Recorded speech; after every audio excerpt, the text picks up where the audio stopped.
So in this video now, I would like to share with you a model that allows us to better appreciate how it is that we emotionally experience life. So I've shared with you quite a few demonstrations, quite a few tools and techniques in this section of the course, and you now know how it is that you can respond to unhelpful thinking patterns, and you've got your Socratic questions, and you've got your stop card, and you've got your Lazarus technique, and you've got all this kind of stuff going on, right? But how is it that we are able to discern where it is that people are at emotionally, all right? Well, I'm hoping this video is going to seem like a bit of a journey that we can kind of go on together, all right? I want to link back to this idea of current state to ideal state. So we just need to acknowledge or re-acknowledge that CBT is a goal-orientated, solution-focused process. All right, now a person's only ever going to have a problem in life when they feel that they've got a problem, or if they feel like something is standing in the gap between where they're at and where they ultimately want to be. This could be a person, it could be a process, it could be a bylaw, it could be a politician, it could be a rule, it could be anything whatsoever, all right? So what I'm saying is that we're all on this journey in life. We all want to make progress, don't we? That's right.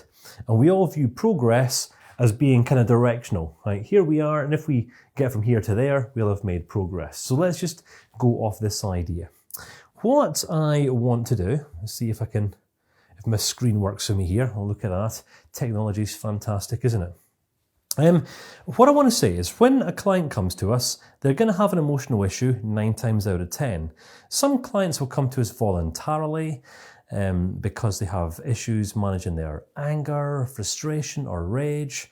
Sometimes they might have been backed in the corner because of a significant relationship they have in their life. Maybe a husband or a wife has said, if you don't go speak to someone to manage your emotions, we are through, or something like that. Some people are backed in the corner. Sometimes we might have others who refer people on to us. It depends how it is that we set up and base our practice, if we do go on to set up a practice. What I'm saying here is that we all have a goal, all right? We all have a vision of sorts. We all have dreams, things like that, all right? And what happens when there's nothing getting in our way? So say when we're working towards a goal or a vision, we're going for a promotion or something like that. Promotion's a great one, isn't it? So here's the thing, right? Here you are, you're at work and you're going for a promotion. So you have this ideal state, you've got this self-concept going on, and this is your goal. You are promoted, which obviously makes you more significant, makes you greater and better than, and all that kind of thing. It might get you a pay rise. So what happens if, as you are progressing, you're working really hard, you're doing your best to do an excellent work, and you've got your eyes on the prize, your eyes on the promotion, and then someone gets in your way?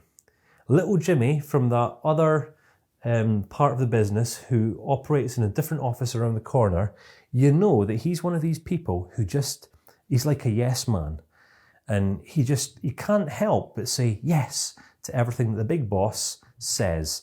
Big boss says, yes, we need someone here who can pick up all the litter duties, or someone who can clean the toilets as part of their day-to-day routine. And little Jimmy, he just says yes because he wants a promotion. So he's going to say and do whatever he can. Now, think about it.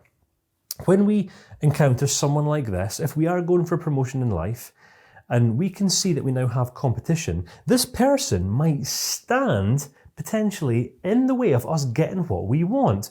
How do we instinctively feel? First things first, some people might think they just go right into a place of angst, I might not get what I want. But first and foremost, when we look at someone who's perhaps acting out a character or saying yes just for the sake of saying yes so they can get the promotion that we want, we feel angry towards them, don't we? You're like a rodenty type of yes person, right? I despise you, you disgust me, I hate you. Things like that. Now, this scenario could be anything. Think about back in your youth when you had your eyes cast on Mr. or Mrs. Right, and your goal was to get a date with this person, something like that, or capture their attention. and then someone else comes along and asks them out on a date before you, how do you feel? Well, you're going to be frustrated at yourself, or you're going to be frustrated at them. Here in Scotland, you're asking for a fight if you do something like that. All right, we're an aggressive nation of people. And this is pretty much what happens, right? When we see or sense or perceive that something is standing in the gap between where we're at and where we want to be, that's going to prevent us potentially from moving forward and accomplishing our goals or reaching our ideal self-concept state, we feel angry first and foremost. Now, anger, I think as I've mentioned, is quite a high energy emotion, isn't it? So anger will sometimes, in fact more often than not, lead a person to sometimes say and do things that they later might go on to regret. Anger can be unhelpful in some instances. Sometimes anger can really provoke us to up our game. All right, try harder, something like that as well. So where sometimes anger can be unhelpful, it can sometimes be helpful. Right, but anger doesn't stay around forever, does it? We tend not to live in a constant place of anger. Well, most people don't anyway. What happens if we have this goal, we experience anger or frustration or rage because we perceive someone standing in the gap between where we're at and where we want to be? It doesn't stop us from keeping on, all right? But our mindset starts to then change. Because let's just say that this guy has now asked out our dream guy or girl, or someone else now is also in the run for this promotion, and we might not actually get picked. We start then thinking differently, don't we? We start thinking about, oh, well, what happens if I don't get picked? And, oh, what happens if this person doesn't want to come out with me on a date? What happens if I don't get what I want? What happens if I'm not able to accomplish my goal? What will that mean about me? And then we experience a whole new level of emotion. Generally, if my board works, which it does, here we go, look at this. We step out of frustration, anger and rage and into something else, generally fear and angst. And we do this, don't we? We start out emotion-free, going about our day-to-day business, and then someone stands in the gap and gets in our way, holds us back from getting what we want. And initially we're, oh, get out my way, I'm still coming through.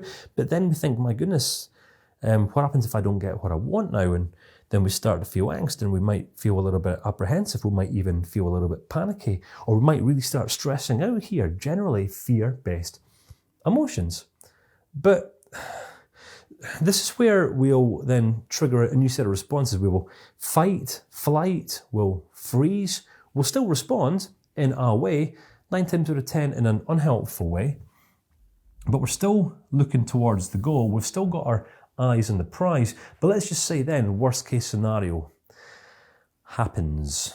It eventualizes. Because when we're thinking catastrophically, things like, I might not get that guy, I might not get that girl, I might not get the job, I might not get that promotion that I want, what will that mean about me? And then that other person, that competitor ends up getting the promotion, we get rejected, or we don't get chosen, or that person that we're looking at for that date chooses someone else over us. That's it. The goal is no longer pursuable anymore. It's now out of reach. We're not going to get this. Doesn't matter how much or how little effort we put in anymore. Things have changed. We can't reach the goal. If we are not aware of how it is that we emotionally regulate, then we're never going to find ourselves sometimes diving into this pit of despair, which is what many people find themselves in life. And this is how it is that, this is the process that we go through emotionally if we're not self-regulating along the way. When someone stands, blocks us from getting what we want, anger, frustration, rage, but then we keep on keeping on. But then we start to have doubts, don't we? We start to think, what happens if I don't get what I want here? What happens if I can't accomplish the goal? But then if our worst case predictions come true and the goal's no longer an option, if we were really needing something from this goal, i.e. we needed to be chosen as more of a validation, kind of on an identity level, who we actually are, how significant we are, things like that. Many goals that people pursue in life are underpinned by values, incidentally, and we'll explore this not next section, but the section after. It leads a person into a place of sometimes despair. What happens? I'm absolutely useless. I wasn't good enough to do that goal. I've been rejected. That other person's better than me. That therefore then means that I'm not good enough. And then we enter back into that place of catastrophic thinking, dysfunctional thinking. I'm helpless. There's nothing that I could do. I'd done my best efforts. I still wasn't picked. Oh my goodness. I'm out of hope. I'll never pursue another goal ever again because this worst case scenario eventually happened. This catastrophe that I feared may happen, well, the worst came to pass. And that's kind of what happened with Karen, all right, back when she was younger. Now, this is kind of how we learn lessons in life, through us either getting what we want or through us not getting what we want. If we have a goal, and then some people die or we experience a few failures along the way, we draw meaning from these failures generally on an identity level. If we identify or over-identify with our failures, then a failure might not necessarily mean that we've just learned one way of not doing something or ascertaining something, but we sometimes learn that we are failure. And that then leads a person into this place of doom and gloom, guilt, shame, sadness, depression, all that sort of thing. Now, if we go back around about 40 to 50 years ago, the world of psychiatry revolved itself, and in fact, Aaron Beck, what these guys were studying was this topic of neurosis. All right. Now, what they actually suggested back then was that we operate out of two forms. All right. We have a pre-neurotic state, but then we have a neurotic state. So let me explain. All right. When we are still in pursuit of a goal or a purpose or a vision or something like this, we're still actively pursuing something, regardless whether we're doing so from a place of passion and excitement or whether we're doing so from a place of frustration, anger and rage. If we're still pursuing a goal, even from a place of fear or angst, this is pre-neurotic. It's still proactive. We're still moving. We're still doing something. But it's sometimes when a person doesn't get what they want, they then enter into this place of guilt and shame. Oh, I'm not good enough. I'm useless. I'm worthless. I now over-identify with the outcome that I've just ascertained. And this becomes neurotic state. Pre-neurotic, proactive, neurotic, reactive to circumstance. You with me? All right, so link this idea back to open, receptive, appreciative.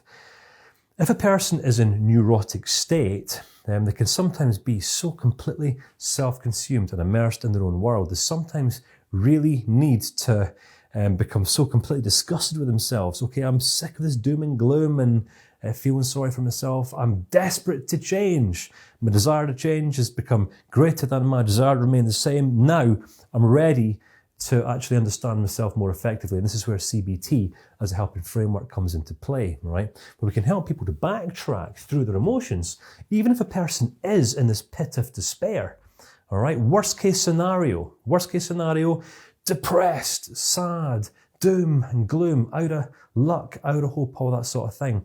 What we can now do is backtrack. Okay, so what part of thinking was it that led us into this place? And this will just be a cognitive dysfunction. That's all it will be. Well, I assumed that my past equals my future. I assumed because I'd had a few rejections, I'd had a few failures, I'm doomed to a lifestyle of rejection and failure. All right, so we thought police, we do Socratic questions, we can get them out of that. And that might still be a little bit apprehensive, but then once we're in this place of apprehension, fear, angst, or whatever, again, we analyze the thoughts that are underpinning the emotional consequence. And again, yet still, anger, frustration, rage. Okay, why are we angry? Why are we angry? What assumption are we making here? Well, I'm really angry because that person's getting in my way. They're undermining my best intentions. Okay. So what's what's the positives? What's the negatives? What other ways might we look at this?